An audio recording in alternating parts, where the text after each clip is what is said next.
दोस्तों आज की ये वीडियो जो है वो काफ़ी ज़्यादा इम्पोर्टेंट होने वाली है, क्योंकि यहाँ पर आज की इस वीडियो में हम न सिर्फ 4 कंपनीज़ के बारे में डिस्कशन करेंगे, बल्कि पूरी तरीके से समझने की कोशिश करेंगे कि इन 4 कंपनीज़ में जिस तरीके की डिमांड अभी आपको पिछले कुछ सालों में देखने को मिली, जिनके चलते इसने रिटर्न भी अच्छे खासे दिए इन सभी शेयर्स ने। लेकिन अब समस्या जो है कहाँ दिखाई दे रही है, और ये अपनी ऊपरी स्तर से ठीक-ठाक नीचे भी चल रहा है, कोई 35%, कोई 40%, इवन कोई 50% तक भी गया था। ठीक है, इन चीज़ों के बारे में हम आज की इस वीडियो में डिस्कस करेंगे।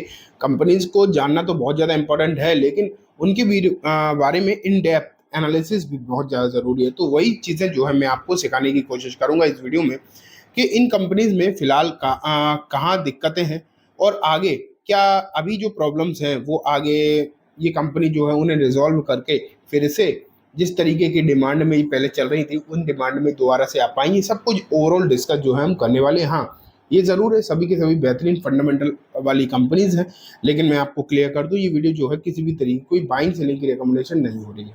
ठीक है? Just for education and information purpose ही होगी, तो आप उसी तरीके से देखिए, और मैं आपको सिखाने की कोशिश कर रहा हूँ, उन चीज़ों को समझने की कोशिश भी आप करना, ठीक है? मैं ना आपको पहली जो कंपनी हम डिस्कस कर रहे हैं, उसका नाम बता देता हूँ। उसका नाम है दोस्तों सीडीएसएल।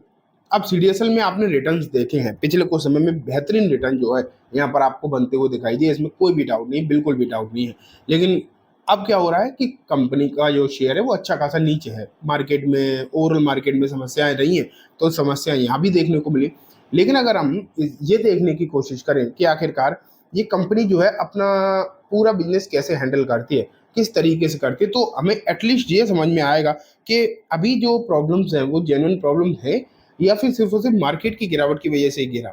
तो अगर मैं आपको दिखाऊँ कि आखिरकार कंपनी की जो रेवेन्यू स्ट्रीम है, कंपनी पैसा कैसे कमाती है, वो देखो सबसे पहले।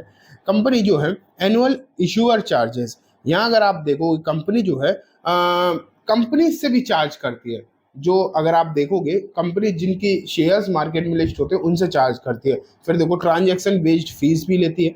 बहुत अलग-अलग तरीके की फीस जहाँ पर होती है, जैसे प्लेजिंग एंड अनप्लेजिंग वाली फीस होती है, ठीक है? मार्केट के trades of market transfer in और शेयर्स को यहाँ पर देखो डीमैटेरियलाइज़ेशन, ये इस तरीके की सिक्योरिटी चार्जेज़ यहाँ पर देखने को आपको मिलती हैं। बाकी आपको पता है डीपी चार्जेज़ वगैरह होते हैं, ये सब चार्जेज़ तो हैं ही। फिर देखो केवाईसी केवाईसी वाले चार्जेज़, फिर आप देख पा रहे हैं दुनिया भर के तरीके हैं कंपनी को काम करने के। देखो registrar and transfer agent fees वगैरह ये भी लगती हैं। ई सर्विसेज़, डिजिटल वेरिफ़िकेशन, इन सब चीज़ों के चार्जेज़ होते हैं। इन्वेस्टमेंट इनकम भी है। कंपनी जो है इन्वेस्ट भी करती है अपना पैसा, तो वहाँ से भी इनकम आता है। तो ओवरऑल अगर आप समरी को देखने की कोशिश करोगे, तो ये तो पक्की बात है कि पैसा जो कंपनी कमा रही है, अगर हम ये समझने की कोशिश करें, तो देखो इनके किसी भी बिज़नेस में कोई भी डेंट लगा नहीं है, ये तो पक्की बात है।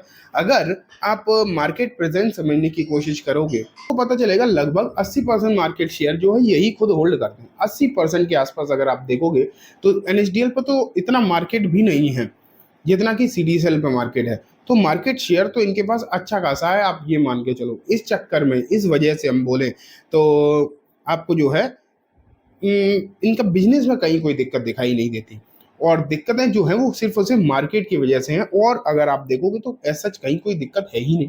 ठीक है? तो ये तो पहली कंपनी हो गई। अभी मैं आपको चारों कंपनीज़ के बारे में दिखा देता हूँ, फिर लास्ट में फाइनल कंक्लूज़न पे भी चलेंगे।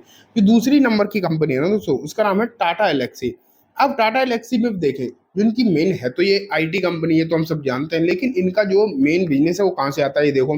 ट्रांसपोर्टेशन जो बिज़नेस है, उसमें भी इनकी जो सर्विसेज़ अच्छी खासी ये प्रोवाइड करते हैं। ट्रांसपोर्टेशन का मतलब ये नहीं कि ये खुद गाड़ी चला रहे हैं, लेकिन उनके लिए जो ऑटोमोबाइल वाली कंपनी है, उनके लिए सर्विस प्रोवाइड करते हैं। जैसे कि आपको पता है ईवी में ये सॉफ्टवेयर वगैरह देते हैं, तो ये तरीके की जो सर्विसेज हैं, ये ट्रांसपोर्टेशन वाली कंपनी, ऑटोमोबाइल कंपनी को प्रोवाइड करते हैं। ठीक है? फिर देखो मीडिया एंड कम्युनिकेशन में भी अगर आप देखोगे, तो लगभग 31-32% के आसपास का रेवेन्यू यहाँ पर देखने को मिलता है। फिर health care and life sciences में देखोगे तो 11-12% का रेवेन्यू ये वहाँ भी से भी आता है। तो इस तरीके की चीज़ें देख रहे हो। सर्विस बेस्ड अगर हम सेगमेंट देखें, तो सॉफ्टवेयर डेवलपमेंट सर्विसेज, ठीक है, आपको पता है। सिस्टम इंटीग्रेशन सपोर्ट भी, जब सॉफ्टवेयर देंगे तो सपोर्ट तो प्रोवाइड कराना पड़ेगा। और भी अगर आप रेवेन्यू स्ट्रीम देखोगे, तो licensing and royalties and maintenance support, ठीक है। Training and consultancy. तो यही मेन काम होता है एक आईटी कंपनी का, लेकिन अलग अलग मतलब डिवाइड करके आपको दिखाया गया है कि कौन कौन से सेक्टर से कितना आता है। अब सेक्टर वाइज अगर आप देखोगे इतना तो हेल्थ केयर में कोई दिक्कत है ना, मीडिया एंड कम्युनिकेशन, ना ट्रांसपोर्टेशन में कहीं कोई दिक्कत नहीं। इवन ट्रांसपोर्टेशन जिसमें ईवी के क्षेत्र में देते हैं उसमें बढ़ ही रहा है, तो ऐसा तो कोई दिक्कत है नहीं। लेकिन अगर हम इन्हें देखें कंट्री वाइज कि कंट्री वाइज सिचुएशन किस तरीके की है, तो इनका जो यूनाइटेड स्टेट से रेवेन्यू आता है वो लगभग 38% है, यूरोप से 33% है, इंडिया से 20% है, और रेस्ट ऑफ द वर्ल्ड से 8% है। मेन जो समस्या अगर आपको कहीं दिखाई देती तो वो यही दिखाई देती है कि यूनाइटेड स्टेट्स से सबसे ज़्यादा है, जो कि most of the Indian companies में होता भी है। अब दिक्कत ये आ जाती है इस केस में कि जो टैरिफ वगैरह वाली बात है, हालांकि अभी तो होल्ड पे चल रही है चीज़ें, लेकिन अगर ये आने वाले दिनों में लग गया टैरिफ तो लग जाएगा आईटी सर्विसेज पर भी, तो वहाँ कहीं ना कहीं समस्या हो सकती है। तो ये एक दिक्कत वाली बात दिखाई दे रही है। अदरवाइज अगर आप देखोगे तो ऐसा कहीं कोई समस्या दिखाई दे ही नहीं रही है। टाटा एलेक्सी के लिए भी थे, और जिनका मार्केट है वो बढ़ ही रहा है धीरे धीरे।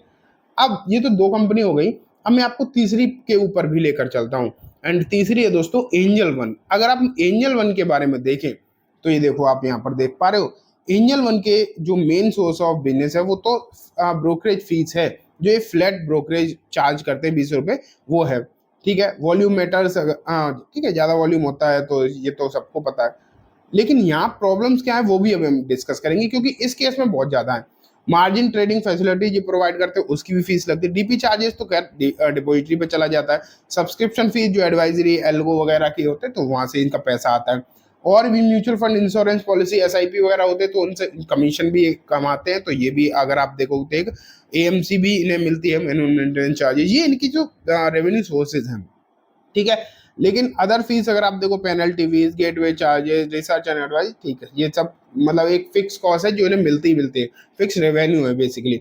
लेकिन यहाँ पर प्रॉब्लम क्या है वो देखो, रेगुलेटरी रिफॉर्म अगर हम देखेंगे तो लगातार से भी कुछ ना कुछ ऐसी चीजें करता रहता है जिससे कि ब्रोकर्स को समस्या आती रहती है, जो हमने पिछले कुछ दिनों में देखा भी था कि ब्रोकर्स काफी ज्यादा दिक्कतों में आए थे और लगातार आ रहे हैं। सबसे बड़ी बात है कि सेबी जो है लगातार कुछ ना कुछ नई नई चीजें लेकर आ रही है, जिससे चलते ब्रोकर प्रॉब्लम में तो आ ही रहे हैं। अभी आपने देखा था सिक्योरिटी ब्रीच इंसिडेंट भी हुआ था जिसमें एंजल वन फंस गया था, नाम आ गया था, उसके चलते भी यहाँ पर अमेजन वेब सर्विस को लेकर दिक्कतें आई थी।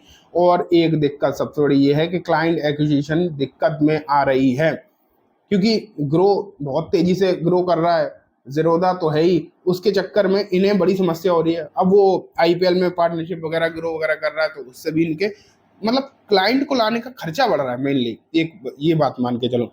फिर देखो रेगुलेटरी अभी क्या सेबी ने सब ब्रोकर पर भी बड़ा ही दिक्कत दे दिया कि जैसे हर ब्रोकर के सब ब्रोकर हुआ करते थे, वहां से वो लोग भी क्लाइंट लेकर आते थे तो कम कॉस्ट में क्लाइंट बढ़ जाते थे। लेकिन अब से भी वहां पर भी लेकर डंडा पहुंच गया कि सब ब्रोकर नहीं बनेंगे, उन पर ये रूल, तो दिक्कतें आ गई हैं। तो इन चक्करों में प्रॉफिटेबिलिटी प्रेशर तो बन ही रहा है एंजल वन पर।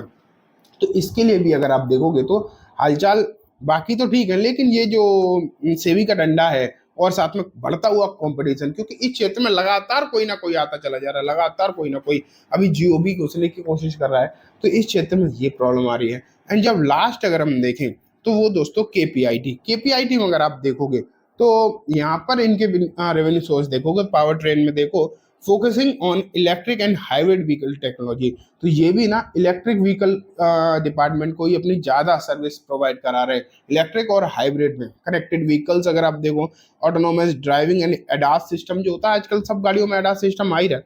अगर आप थोड़ा भी ऑटोमोबाइल या फिर गाड़ियों के बारे में नॉलेज रखते होगे तो आपको मालूम होगा एडास सिस्टम लगभग लगभग हम सब नई गाड़ियों में आने लगा है, तो वो भी ये प्रोवाइड कराते हैं। व्हीकल डायग्नोस्टिक एंड टेलीमेटिक्स भी प्रोवाइड कराते हैं। डिजिटल कॉकपिट समझते हो, जो किसी भी बेसिकली आप कह सकते हो जैसे कि गाड़ी होती है, कॉकपिट का मतलब आप एयरप्लेन से समझ जाओगे, लेकिन गाड़ी का भी जो बैठने का ड्राइवर का एरिया होता है वो वाला, ठीक है। और व्हीकल इंजीनियरिंग सर्विसेज, ये इनके कुछ काम है basically. Revenue by vehicle type अगर आप देखो तो पैसेंजर कार से सबसे ज़्यादा आता है, फिर कमर्शियल और फिर ऑफ हाईवे व्हीकल जैसे एग्रीकल्चर वगैरह वाले व्हीकल होते हैं इनसे। अगर हम कंट्रीज के हिसाब से देखें तो इनका जो सबसे बड़ा जो मेनली अगर आप देखोगे तो रेवेन्यू आता है वो 51% तो आता है यूरोप से, 28% यूएसए से, एशिया से लगभग 20% के आसपास। अब आप देखो यहाँ पर यही सबसे बेस्ट चीज दिखाई दे रही है, जहां यूएसए रिलेटेड कंपनी दिक्कतों में है वहां इनका जो मेन सोर्स ऑफ बिजनेस है वो यूरोप से आ रहा है, यूएसए से नहीं आ रहा। तो ये कम कुछ तो अगर आप देखोगे तो अच्छी सिचुएशन देखने को मिल रही है। ठीक है, तो हमने बेसिकली 4 कंपनी डिस्कस कर ली अभी, लेकिन इन चारों में एक चीज कॉमन है, फंडामेंटल बहुत अच्छे हैं। सीडीएसएल में मुझे कोई दिक्कत नहीं लगती, टाटा एलेक्सी में भी कोई दिक्कत नहीं लगती, और कंपैरेटिवली केपीआईटी तो सबसे बेस्ट दिखाई दे रहा है, क्योंकि जो मेन समस्या सबके साथ है वो केपीआईटी के साथ है ही नहीं, है ना। वैसे एंजल का भी अगर आप देखोगे तो कंपटीशन बहुत बढ़ रहा है, इसमें कोई भी डाउट नहीं है। हालांकि एंजल वगैरह में तो अभी रिसेंटली भी बहुत गिरावट हो रही है, लेकिन फंडामेंटल के हिसाब से सही। लेकिन अगर मैं इन चारों में भी सबसे नीचे अगर किसी को प्लेस करूंगा तो वो एंजल को ही करूंगा, हाईएस्ट पे प्लेस करूंगा तो सीडीएसएल और केपीआईटी को। लेकिन सब कंपनीज बढ़िया हैं। मैं आपको यहाँ पर चीज़ें ना सिखाने के पर्पज से ही था, मैं कोई भी बाई एंड सेलिंग की कोई रिकमेंडेशन नहीं दे रहा था, इसलिए मैं ये नहीं कहूंगा कि इसे खरीद लो उसे खरीद लो। ठीक है, तो चलो आज की सुनो में इतना ही। वीडियो पसंद आई हो, एनालिसिस अच्छी लगी हो तो मुझे बताना, कमेंट में जरूर बताना। वीडियो को लाइक करके चैनल को भी जरूर सब्सक्राइब करके जाना। अगर आप और भी एनालिसिस किसी पर्टिकुलर कंपनी पर देखना चाहते हो तो उसका नाम भी मेंशन कर सकते हो कमेंट में। Thank you.